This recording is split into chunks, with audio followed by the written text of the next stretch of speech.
बिस्मिल्लाहिर्रहमानिर्रहीम, अस्सलाम वालेकुम। Welcome to my YouTube channel maths with Afsha. Class 8 हम कर रहे हैं एक्सरसाइज 9C के क्वेश्चन नंबर 4 तक मैं अपनी वीडियोस में अपलोड कर चुकी हूँ। ठीक है, क्वेश्चन नंबर 5 के 6 पार्ट है, 3 पार्ट भी करवा चुकी हूँ। आप इजीली मेरे चैनल पे जाके इन क्वेश्चंस को अंडरस्टैंड कर सकते हैं। आज की वीडियो में क्वेश्चन नंबर 4 के जो रिमेनिंग 3 पार्ट्स हैं आज की वीडियो में हम वो करेंगे। ठीक है, क्वेश्चन नंबर 5 में कहा गया है कि solve the following simultaneous equation using graphical method. आपने इन इक्वेशन को सॉल्व करना है और सॉल्व करने के बाद आपने इनको ग्राफ पे रिप्रेजेंट भी करना है। ठीक है, सोल्यूशन स्टार्ट करते हैं। क्वेश्चन नंबर 4 जो है इसका जो कहा गया 3x minus Y is equal to 2, 9x minus 3y is equal to 6। हम इसको पहले इसको सॉल्व करेंगे, सॉल्व करने के बाद इसको ग्राफ पे ड्रा करेंगे। ग्राफ पे ड्रा करने से पहले मैं आपको कहूंगी, सोल्यूशन स्टार्ट करने से पहले मैं आपसे कहूंगी कि अगर आप मेरे चैनल पे नए हैं और अगर आपने चैनल को सब्सक्राइब नहीं किया तो काइंडली सब्सक्राइब करें, लिंक को शेयर करें, कमेंट करें, बताएं आप कौन सी एक्सरसाइज का कौन सा क्वेश्चन सीखना चाहते हैं। उसकी वीडियो मैं इंशाल्लाह अपलोड करूंगी। अभी सोल्यूशन स्टार्ट करते हैं। क्वेश्चन बच्चों हमारा है 3x minus Y is equal to 2, 9x minus 3y is equal to 6। First time हम क्या करेंगे, इनको इक्वेशंस के नेम दे लेंगे। 3x minus Y is equal to 2, इसको मैं कह लूंगी ये इक्वेशन 1 है। ठीक है, 9x minus 3y is equal to 6, इसको मैं कह लूंगी ये इक्वेशन 2 है। ठीक है, अब इनके दोनों इक्वेशंस में से हमने क्या करना है कि y की वैल्यू निकालनी है। अब मैं पहले इक्वेशन 1 से निकालने लगी हूं, फ्रॉम इक्वेशन 1। इक्वेशन 1 है हमारी 3x minus Y is equal to 2। ठीक है, अब यहां से y की वैल्यू निकालनी है। आप ये माइनस वाई को इधर ही लिखा रहने दें और प्लस 3x इधर आके माइनस 3x हो जाएगा। ठीक है, अब यहाँ ये माइनस की फॉर्म में है y, मैं क्या करूंगी दोनों साइड्स पे माइनस से मल्टीप्लाई कर दूंगी। ठीक है, जब मैं माइनस से मल्टीप्लाई करूंगी तो ये वाली जो y की वैल्यू क्या हो जाएगी, प्लस हो जाएगी। दोनों साइड्स पे क्या कर दिया, माइनस से मल्टीप्लाई कर दिया। ये अब प्लस y हो जाएगा, ये माइनस 2 हो जाएगा और ये माइनस माइनस प्लस 3x हो जाएगा। ठीक है, इसको हम स्ट्रेट फॉर्म में ऐसे भी लिख सकते हैं 3x माइनस 2, यानी इन दोनों की जगह चेंज की है। ठीक है, बाकी इनके साइन पे कोई फर्क नहीं पड़ेगा। ये तो हमने इक्वेशन 1 से y की वैल्यू निकाल ली है। अब इस y की वैल्यू के मुताबिक मैं क्या करूंगी, टेबल ड्रॉ करूंगी। टेबल मैंने ऐसे इसका स्केच बनाया है। इसमें वैल्यूज अब हम डालते हैं। वैल्यूज x y z की हम क्या करते हैं कि वो हम खुद से 0 1 2 x की वैल्यू जो है हम 0 1 2 3 4 और 5 लिखते हैं और y की value according to this x की वैल्यू हम इसके मुताबिक y की वैल्यू निकालते हैं। कैसे निकालते हैं कि x 0 दिया गया है, मैं इस इक्वेशन में x की जगह पे 0 लगाऊंगी। ठीक है, सॉल्व करूंगी, फिर y की वैल्यू आ जाएगी। अब ये देखें ना, ये आपको y is equal to 3x minus 2 दिया गया है। अब ये 3 है, x की जगह पे मैं अगर 0 पुट करती हूँ तो 3 0 से मल्टीप्लाई होकर 0 हो जाएगा। ठीक है, 0 माइनस 2 तो क्या आ जाएगा, 0 में से माइनस 2 किया तो माइनस 2 ही आ जाता है। ठीक है, तो क्या आ गया, यहाँ से माइनस 2 आ जाएगा। फिर नेक्स्ट वैल्यू x की 1 है। अब मैं क्या करूंगी, x की जगह पे 1 लगा दूंगी। 3 को जब 1 से करूंगी मल्टीप्लाई, 3 हो जाएगा। 3 में से 2 को करूंगी माइनस, तो क्या आ जाएगा, 1 आ जाएगा। ठीक है, इसी तरह नेक्स्ट वैल्यू है x की 2 यहाँ पे पुट करूंगी मैं x की जगह पे। 2 जब 3 से मल्टीप्लाई हो जाएगा तो 6 हो जाएगा। 6 में से 2 आप माइनस कर देंगे तो आ जाएगा 4। ऐसे करके बच्चों आपने टेबल में ये सारी जो वैल्यूज y की निकाल लेनी है। ठीक है, x की वैल्यू के थ्रू। तो मैंने ऐसे करके निकाली है। तो 3 की जो है पुट करने पर x की जगह पे जब मैं 3 पुट करूंगी तो y की वैल्यू आ जाएगी 7।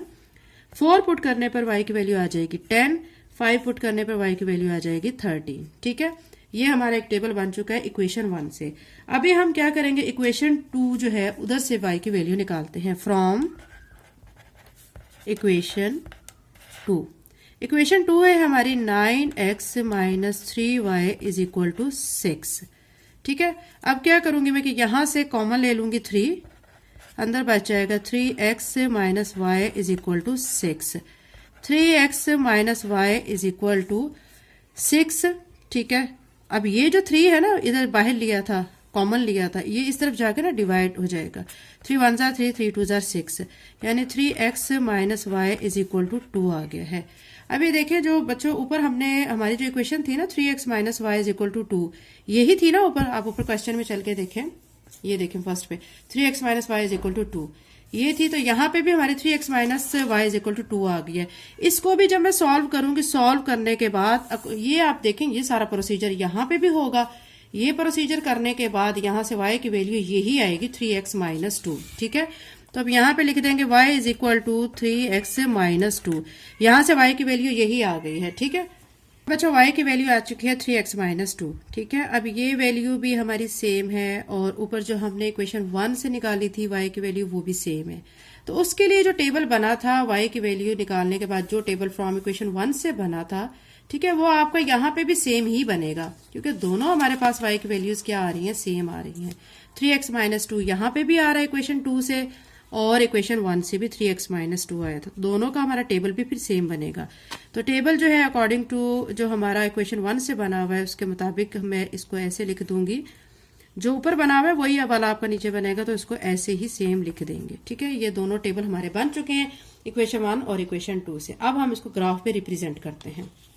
ग्राफ पे बच्चों रिप्रेजेंट करने के लिए मैंने क्या किया है कि दो लाइंस ड्रॉ की, एक सेंटर में और एक अलोंग वाई एक्सिस। एक x axis along x axis draw की है और एक वाई एक्सिस के अलोंग ड्रॉ की है।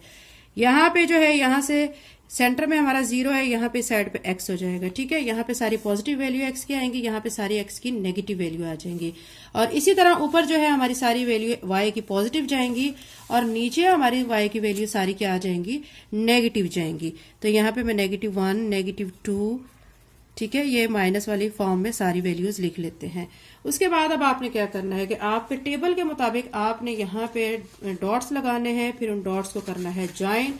चूंकि थोड़ा स्क्रीन में ग्राफ पेपर मुश्किल से नजर आ रहा होता है, तो इसलिए ये मैंने पहले ही डॉट लगा के लाइंस ड्रॉ कर ली हैं, लेकिन मैं आपको समझाती हूँ कैसे की हैं। ठीक है, अब हमारा टेबल था, दोनों हमारे टेबल सेम है, तो एक टेबल की जो लाइन बनेगी वही दूसरे टेबल की भी हमारी लाइन होगी। ठीक है, हमारा जो फर्स्ट जो टेबल है वो है x की वैल्यू 0 है और y की वैल्यू -2 है। ठीक है, उसमें तो अब आप क्या करेंगे, x की वैल्यू क्या है 0 यहाँ पे, ठीक है, और y की वैल्यू क्या है -2, यहाँ पे -2।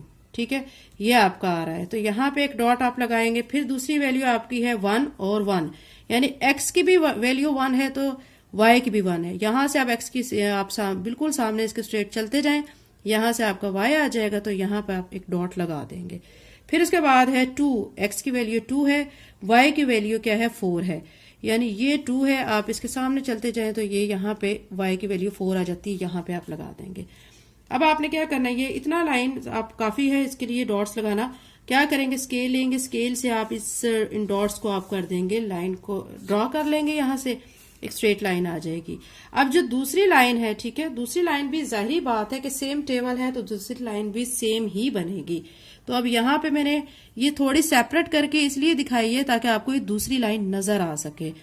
अगर हम इसको जब ड्रॉ करते हैं इसके ऊपर इन्हीं डॉट्स के, क्योंकि वही डॉट्स आएंगे वही लाइन आएगी, तो हमारे पास ये सेम लाइन बन जाएगी। ठीक है, यानी यहाँ पे ये जो है, ये अभी मैंने सेपरेट थोड़ी सी करके आपको दिखाई थी कि आपको पता चले कि ये दूसरी लाइन आ रही है। ठीक है, तो ये हमारी यहाँ पे सेम लाइन बनेगी, सेम लाइन। ठीक है, तो अब वो दो लाइंस जो आपस में एक दूसरे को कट कर रही होती हैं, तो वहां से हमें ऑर्डर पॉइंट मिलता है। ठीक है, एक्स और वाई की वैल्यू मिलती है, लेकिन यहाँ पे तो कोई इंटरसेक्शन नहीं हो रही है, लाइन हमारी सेम है, तो यहाँ से हमें कोई ऑर्डर पॉइंट नहीं मिल सकता, तो इस क्वेश्चन का सोल्यूशन नहीं है। तो हम क्या करेंगे, लिख देंगे लास्ट पे कि नो सोल्यूशन। ठीक है, क्योंकि सेम लाइन है, लाइन क्या है, सेम है, दोनों टेबल्स की एक ही लाइन है, इसलिए इस क्वेश्चन का क्या है, सोल्यूशन नहीं है, नो सोल्यूशन। क्वेश्चन 5 का 5th पार्ट है 2x - 3y = 5, 6y - 4x = 3। अभी इसको भी इसी पैटर्न से हम सॉल्व करते हैं।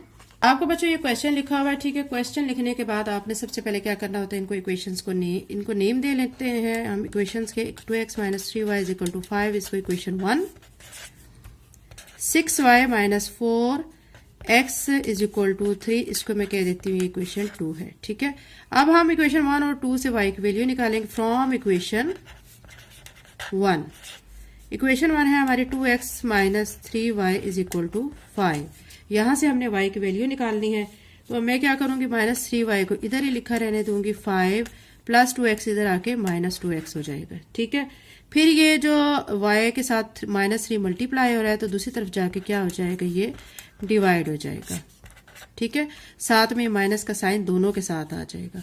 अब क्या करेंगे कि ये माइनस का साइन दोनों के साथ आ रहा है, तो -5 - -+ 2x हो जाएगा और बाय 3 हो जाएगा। ठीक है, फिर अब मैं इसको थोड़ा सा अरेंज कर लेती हूँ, चाहे आगे लिख लें पीछे लिख लें, इसका कोई फर्क नहीं पड़ता है क्योंकि वैल्यू का साइन वही रहेगा, 2x माइनस 5/3। आप अगर इसको अरेंज नहीं भी करते हैं ना, ठीक है, यूं ऐसे करके नहीं भी लिखते, ऐसे भी लिख देते हैं, तो तब भी आपके आंसर सारे ठीक आएंगे। अब हम क्या करेंगे, अब इसके मुताबिक हम क्या करेंगे, टेबल बना लेंगे। टेबल मैंने जो बनाया है वो ये है। ठीक है, x और y लिख लिया है, यहाँ x की वैल्यू 0 1 2 3 4 5 लिख ली है। अब इस 0 को इधर यहाँ पे पुट करेंगे, 2 के साथ 0 मल्टीप्लाई होकर 0 हो जाएगा। -5, तो -5 में से 0 माइनस करेंगे तो -5 आएगा, डिवाइडेड बाय 3। -5 को जब मैं 3 पे डिवाइड करूंगी तो आंसर आ जाएगा -1.6। क्लास 8 के बच्चों को सिंपल कैलकुलेटर यूज करने की परमिशन होती है, तो आप कैलकुलेटर से इजीली, सिंपल कैलकुलेटर से इसको डिवाइड कर सकते हैं। उसके बाद 1 पुट करेंगे। ठीक है, 1 पुट करने के बाद इसको सॉल्व करेंगे तो हमारा आंसर आएगा -1। इसी तरह जब 2 पुट करेंगे तो आंसर आएगा -0.3। 3 पुट करने पर आंसर आ जाएगा 0.3। जब 4 पुट करेंगे तो 4 पुट करने पर आंसर आएगा 1 एंड 5 पुट करने पर आंसर आ जाएगा 1.6। ये हमारा एक टेबल बन चुका है इक्वेशन 1 से। ठीक है, अभी हम इक्वेशन 2 से टेबल ड्रॉ करेंगे। फ्रॉम इक्वेशन 2, इक्वेशन 2 लिखेंगे, क्या है हमारी, 6y minus 4x is equal to 3। ठीक है, इसमें से क्या करेंगे, हम पहले देखते हैं कि क्या चीज कर सकते हैं, कॉमन ले सकते हैं या नहीं ले सकते। कॉमन लेके भी करना चाहें तो भी ये सवाल हल हो जाता है, डायरेक्ट करना चाहें तो भी हो जाता है। ठीक है, अब यहां से अब क्या करते हैं, 6y को यहीं पे लिखा रहने देते हैं, -4x को इधर लेके जाएंगे तो ये +4x हो जाएगा। उसके बाद क्या करेंगे, 6y के साथ मल्टीप्लाई हो रहा है, हमें y की वैल्यू लेनी है, तो 6 को इस तरफ लेके आएंगे तो ये किस फॉर्म में आ जाएगा, डिवाइड की फॉर्म में आ जाएगा। ठीक है, अब यहां से y की वैल्यू ये आ चुकी है। अब इस y की वैल्यू के लिए फिर से हम टेबल ड्रॉ कर लेते हैं, और ड्रॉ करने के बाद हम इसमें वैल्यूज पुट करते हैं। ये मैंने टेबल ड्रॉ किया है, थोड़ा नीचे ड्रॉ हो चुका है। ठीक है, यहाँ पे x और y 0 1 2 3 4 5 x की वैल्यू है। अब 0 जो है मैं पुट करूंगी ऊपर इक्वेशन में, 3 + 4x/6 में, तो पुट करने के बाद जब सॉल्व करूंगी, सॉल्व करने के बाद आंसर आएगा 0.5। ठीक है, कैसे बच्चों देखें ना, अब आप यहाँ x की जगह पे जब 0 लगाएंगे तो 4 0 से मल्टीप्लाई होकर 0 हो जाएगा। 0 को 3 में ऐड करेंगे तो आपका 3 आ जाएगा। 3 को आप यहाँ ऊपर रखेंगे, 6 पे डिवाइड करेंगे तो 3 को आप अंदर जब रखेंगे, ठीक है, पॉइंट लगाएंगे, 0 लगाएंगे। ठीक है, और यहाँ 6 पे करेंगे 0 पॉइंट, और 6 5 30, ऐसे आ जाता है ना, 0.5 आ जाएगा। तो ये आ गया 0.5। इसी तरह जब मैं 1 अंदर रखूंगी तो डिवाइड वगैरह करूंगी, सॉल्व करूंगी तो 1.1 आएगा। 2 को अंदर x की वैल्यू पुट करने पर आ जाएगा आपका 1.8, फिर आपका आ जाएगा 2.4, 3.1, और 5 पुट करने पर आ जाएगा 4। ये अब आपका टेबल बन चुका है इक्वेशन 2 से। ठीक है, इक्वेशन 2 से हमारा टेबल बन चुका है, इक्वेशन 1 से भी बन चुका है। अब हम इसको ग्राफ पे रिप्रेजेंट करते हैं। तो बच्चों ये है ग्राफ। ग्राफ में क्या किया है, अलोंग x एक्सिस एक लाइन हॉरिजॉन्टल ड्रॉ कर ली है, and along y axis vertical line भी मैंने ड्रॉ कर ली है। ठीक है, फिर आपने क्या करना है कि यहाँ पे सेंटर में 0 पॉइंट है, फिर 1 2 3 4 5 यहाँ पे नंबर्स, और यहाँ पे नेगेटिव वैल्यू x की आ जाएंगी, ऊपर इसकी पॉजिटिव वैल्यू y की, और नीचे y की नेगेटिव वैल्यूज आ जाएंगी। अब अकॉर्डिंग टू टेबल हम पॉइंट्स लगाएंगे। हमारा जो पहला टेबल दिया गया है उसमें x की वैल्यू 0 है, y की वैल्यू -1.6 है। ठीक है, अब आप देखें x की वैल्यू 0, यहाँ पे अब आप लगा लें, x की वैल्यू 0 लगा लें, और y की वैल्यू क्या आ जाएगी यहाँ पे -1.6। ये एक यहाँ पे एक पॉइंट लग जाएगा। फिर उसके बाद 1 है और -1, ये 1 की वैल्यू है। ठीक है, ये x की वैल्यू 1 है, और फिर -1, ये -1 है। देखिए यूं ऐसे चले ना ऐसे। ठीक है, फिर यहाँ पे इस जगह पे एक पॉइंट आ जाएगा। फिर नेक्स्ट 2 है, ये 2 है, और 0.3 है, -0.3 है। ठीक है, तो अब आपने यहाँ पे एक डॉट कर लेना है ड्रॉ, और फिर इसी तरह यहाँ पे नेक्स्ट टेबल के मुताबिक आपने डॉट्स लगाने हैं, और फिर क्या करना है कि इन लाइंस को आपने ज्वाइन कर लेना है। ये ऐसे करके आपको स्ट्रेट लाइन आपने स्केल की मदद से इसको ड्रॉ कर लेना है। अब दूसरा जो हमारा टेबल है उसके मुताबिक भी हम कुछ ऐसे ही करेंगे। दूसरा टेबल है 0, ठीक है, और फिर y की वैल्यू है 0.5, 0 लगा लिया, 0.5 है, तो आपने क्या करना है कि यहाँ पे तकरीबन डॉट बन जाएगा, या यहाँ पे पॉजिटिव वैल्यू है ना तो ऊपर की तरफ बनेगा। देखें यहाँ से ऊपर पॉजिटिव जाएंगे और यहाँ से नीचे नेगेटिव जाएंगे, तो 0.5 है। अगर -0.5 होता तो नीचे की तरफ डॉट आता है, यहाँ ऊपर की तरफ एक डॉट आ जाएगा। फिर 1 वैल्यू है x की और y की 1.1 है। x की वैल्यू ये 1 है, ठीक है, और उसकी 1.1 है। तो आपने ये देखें इसके सामने चलेंगे तो ये आ जाएगा, ठीक है। तो यहाँ पे एक पॉइंट ड्रा कर लेंगे। तो हमने जब ये सारे points according to table draw किए हैं तो हमने इनको स्केल के जरिए इनको ज्वाइन किया है, तो ये दोनों लाइंस भी एक दूसरे को इंटरसेक्ट नहीं कर रही हैं, ठीक है, क्योंकि दोनों लाइंस पैरेलल हैं। क्योंकि पैरेलल लाइंस तो फिर ऐसे स्ट्रेट जा रही होती है ना, एक दूसरे के पैरेलल होती हैं। वो जो पैरेलल लाइंस होती हैं वो कभी एक दूसरे को इंटरसेक्ट नहीं कर सकती हैं। तो ये इंटरसेक्ट नहीं कर रही है। जब इंटरसेक्शन ही नहीं हो रही है तो फिर सोल्यूशन भी नहीं आता है। तो अब हम यहाँ पे लिख देंगे लास्ट पे कि नो सोल्यूशन पैरेलल लाइंस, ठीक है। यही बच्चों इस क्वेश्चन का आंसर हो जाएगा।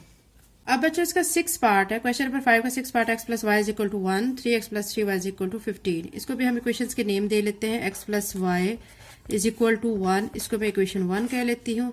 3x plus 3y is equal to 15, इसको इक्वेशन 2 कह लेती हूँ, ठीक है। अब फ्रॉम इक्वेशन 1 वैल्यू निकालेंगे, ठीक है। इक्वेशन 1 है x plus y is equal to 1। यहाँ से इजीली हम y की वैल्यू निकाल सकते हैं 1, ठीक है। प्लस x इस तरफ आके क्या हो जाएगा, -x हो जाएगा। तो ये हमारी आ गई y की वैल्यू, ठीक है। यहाँ से आप इस y की वैल्यू के लिए टेबल ड्रॉ कर लेते हैं। ये मैंने नीचे टेबल ड्रॉ किया हुआ है। तो अब इसमें आप वैल्यूज पुट करेंगे 0, 1, 2, 3, 4, 5। x की वैल्यू आप लगाएंगे, y की वैल्यू आप according to this value put करके इस इक्वेशन में जब पुट करते जाएंगे तो आपकी y की वैल्यू आ जाएगी 0। अगर यहाँ पे पुट करेंगे तो 1 माइनस 0 तो 1 आ जाएगा। तो यहाँ से मैं 1 लिख देती हूँ y की वैल्यू। फिर 1 पुट करेंगे तो यहाँ पे 1 पुट करेंगे, 1 माइनस 1 क्या हो जाएगा, 0 हो जाएगा। तो यहाँ पे 0 आ जाएगा। ऐसे वैल्यू पुट करते जाएंगे तो आपके ये आंसर्स आते जाएंगे, ठीक है। ये आपको मैंने बता दिए। अब हम क्या करेंगे, इक्वेशन 2 से, फ्रॉम इक्वेशन 2 से हम y की वैल्यू निकालेंगे। इक्वेशन 2 हमारी क्या है, 3x plus 3y is equal to 15। अब दोनों के पास 3 है, 3 कॉमन ले लेंगे, अंदर बच जाएगा x प्लस वाई, यहाँ पे 15। x प्लस वाई को मैं इधर ही लिखा रहने दूंगी, 3 को इसके नीचे ले आऊंगी 15 के और डिवाइड कर दूंगी, 3 5 15। तो x plus y is equal to क्या आ जाएगा, 5 आ जाएगा। y की वैल्यू निकालनी है, y के साथ x है तो x को इस तरफ लेके जाएंगे तो -x हो जाएगा। यहाँ से y की वैल्यू ये आ चुकी है, ठीक है। अब इसके मुताबिक हमने टेबल ड्रॉ करना है। ये हमने टेबल बनाया है, टेबल में x इधर लिख दिया, y इधर लिख दिया है, 0, 1, 2, 3, 4, 5 लिख दिए नंबर्स। और अब इन x की वैल्यू के मुताबिक y की वैल्यू फाइंड करते हैं। 0 यहाँ पे पुट करेंगे, 5 में से 0 माइनस करेंगे तो 5 आ जाएगा।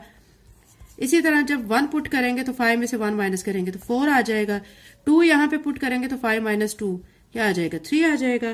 फिर आपका इसी तरह 2 आएगा, 1 आएगा और फिर आपका 0 आएगा। ये आपके 2 टेबल्स बन चुके हैं। एक इक्वेशन 2 से बना है और एक आपका इक्वेशन 1 से बना है, ठीक है। अब इन दोनों टेबल्स के लिए हम क्या करेंगे, इन ग्राफ पे इनको डॉट लाइन में शो करेंगे। लाइंस को देखते हैं कि वो कैसे आती हैं, ठीक है। अब बच्चों इसके लिए जो ग्राफ है, ठीक है, वो ये ग्राफ आपके सामने है। यहाँ पे x एक्सिस एक लाइन है और एक y एक्सिस लाइन है, ठीक है। और अब आपने क्या करना है कि आपने गिवन टेबल के मुताबिक डॉट्स लगाने हैं। x की वैल्यू दी गई है इक्वेशन 1 से, ठीक है, जो टेबल बना है। y की वैल्यू दी गई है, उसके मुताबिक हम लगाते हैं। यहाँ पे अब आप देखें इक्वेशन 1 से जो हमारा टेबल बना हुआ है वो ये है। 0x की वैल्यू y की 1 है, तो यहाँ पे देखें 0 x की वैल्यू y की 1, ठीक है। तो यहाँ पे मैं एक डॉट लगा लूंगी, ठीक है। ये पहले मैंने ड्रॉ किया हुआ है क्योंकि फिर स्क्रीन में ग्राफ पेपर पूरी तरह से सही नजर नहीं आ रहा होता और उसमें थोड़ा प्रॉब्लम क्रिएट हो जाता है। तो ये मैंने पहले ही बना के रख लिया है। अब आप इसको अच्छी तरह से समझ लें। दूसरी y की, यहाँ से x की वैल्यू देखें, दूसरी 1 है और y की वैल्यू है 0। अब यहाँ से x की वैल्यू देखें 1, y की वैल्यू क्या है 0, ये 0। तो यहाँ पे अब एक डॉट लग जाएगा। इसी तरह नेक्स्ट वैल्यू देखें, अब आप यहाँ पे 2 है और इसकी वैल्यू है -1, ये 2 है, ठीक है। इसके सामने ऐसे चलते जाएंगे तो यहाँ से इसकी -1 आ जाएगी वैल्यू, ये -1 है, ठीक है। फिर इसी तरह अगला है 3, ये 3 है और y की वैल्यू है -2। इसके सामने ऐसे चलते जाएंगे तो ये इधर आ रहा है -2, तो यहाँ पे एक डॉट लगा लेंगे, ठीक है। इसी तरह 4 है, ये 4 है। अब इसके अलॉन्ग चलेंगे हम, ये 4, तो -3 इधर से ये देखें ये सिर्फ चल रहे हैं, ये -3, तो यहाँ पे एक डॉट लगा लेंगे। ऐसे ही 5 है, ठीक है, 5 इसकी वैल्यू है -5, तो यहाँ पे हम चलेंगे, ठीक है, ये 5 है, सॉरी दूसरी वैल्यू है -4, ये 5 है, x की वैल्यू 5, यहाँ से हम ऐसे चलेंगे, ठीक है, और y की वैल्यू -4, यूं चलेंगे, ठीक है। तो ये एक डॉट यहाँ पे लग जाएगा। फिर क्या करेंगे कि इन तमाम डॉट्स को हम स्केल के जरिए क्या कर लेंगे, ज्वाइन कर लेंगे। इसी तरह दूसरा टेबल जो दिया गया उसके मुताबिक भी डॉट्स लगाएंगे, लाइन को ज्वाइन करेंगे, ठीक है। जब ज्वाइन करेंगे तो ये भी पैरेलल लाइंस बनेगी। ये दोनों लाइंस भी एक दूसरे को इंटरसेक्ट नहीं कर रही हैं, एक दूसरे को कट नहीं कर रही हैं। जब कट नहीं कर रही है तो ऑर्डर पॉइंट भी नहीं आएगा, सोल्यूशन भी नहीं आएगा। तो फिर अब हम लिख देते हैं यहाँ पे नो सोल्यूशन पैरेलल लाइंस, ठीक है। यही बच्चों इस क्वेश्चन का आंसर है। ये एक्सरसाइज 9C का क्वेश्चन 5 का लास्ट पार्ट था, ठीक है। वीडियो को लाइक करें, कमेंट करें एंड चैनल को सब्सक्राइब करें। Thank you and Allah Hafiz.